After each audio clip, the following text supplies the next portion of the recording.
Sound Filter back for our third video in our massive sound design here.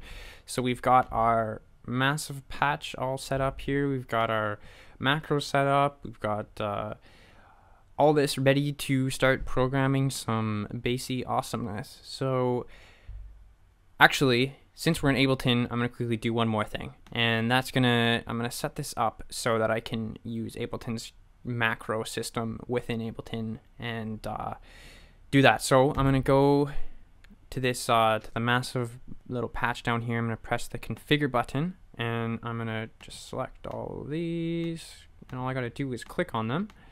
And as you see, as I click on them with this configure highlighted, it pulls them down into this little menu here.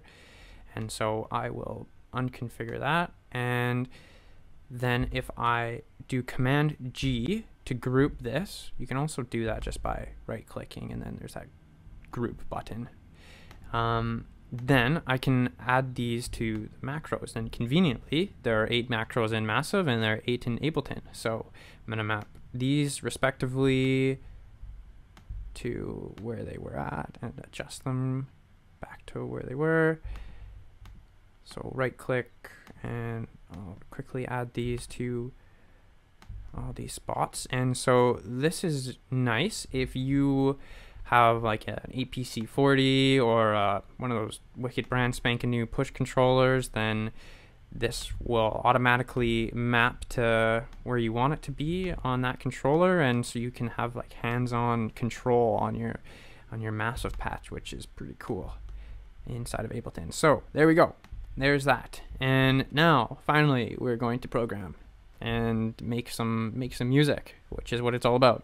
So what I've got here in this this session is I've got just a drum beat to kind of hold things down a little bit while I get into some stuff. So here we go. This is what it sounds like.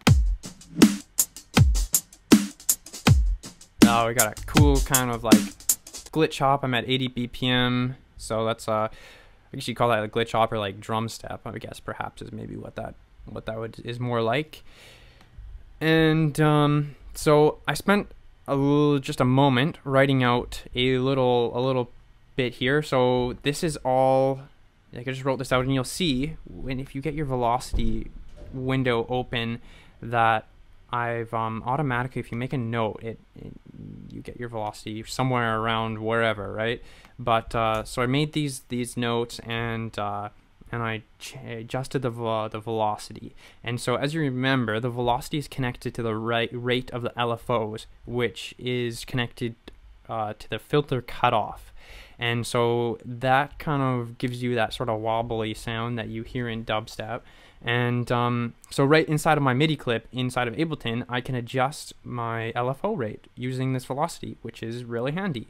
And so I will play this, and you can kind of hear what I've come up with, just, you know, a little pattern, and then we'll get into a little bit more writing and do some automation on those macros that we spent so long setting up. So here we go.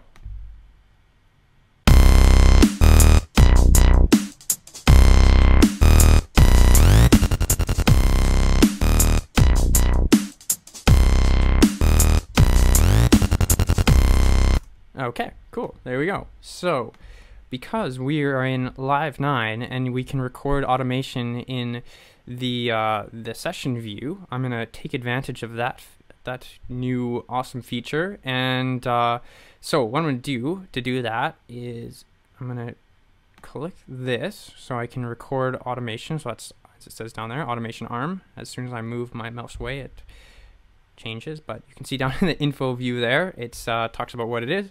And then I'm gonna select this, which is session view record. And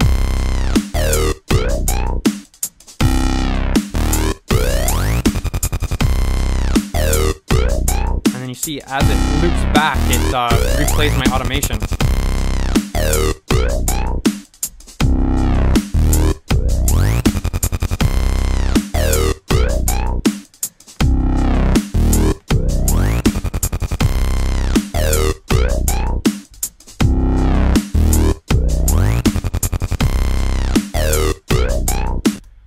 cool. So yeah, so as you can see, as you change these macros, you can really affect the sound and get some really dynamic stuff going on there. And I'll adjust this noise a little bit because I remember having a bit of that on.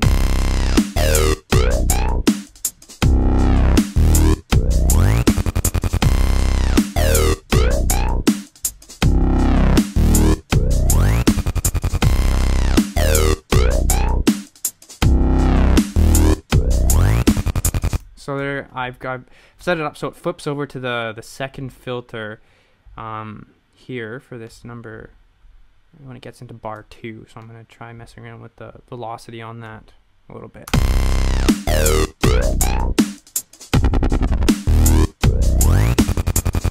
Yeah, cool. So as you see, as I turn up my velocity, then the rate of that LFO increases. And so that's really great. I really like being able to program like that. It's like instant access to that.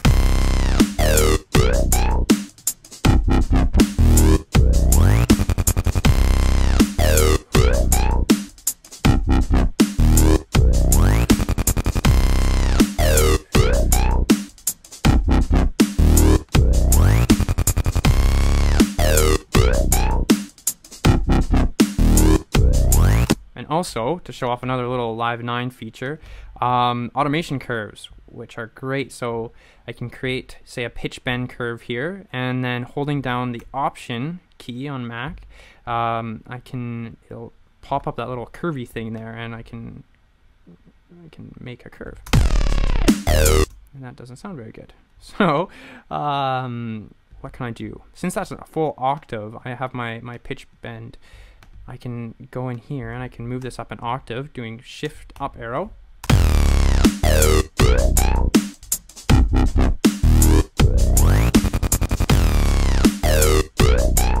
I can also access all those macros right here, so I can go in and see what I did under the instrument rack. And so I have my pitchy timbre there, and so I want to like create some lines in here too.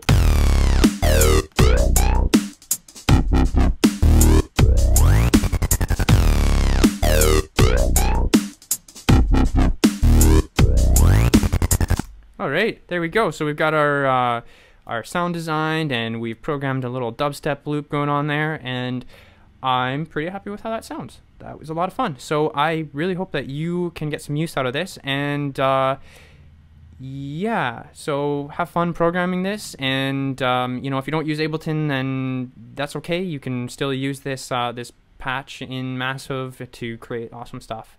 So I really hope you learned something and that you have fun. All right, see you later.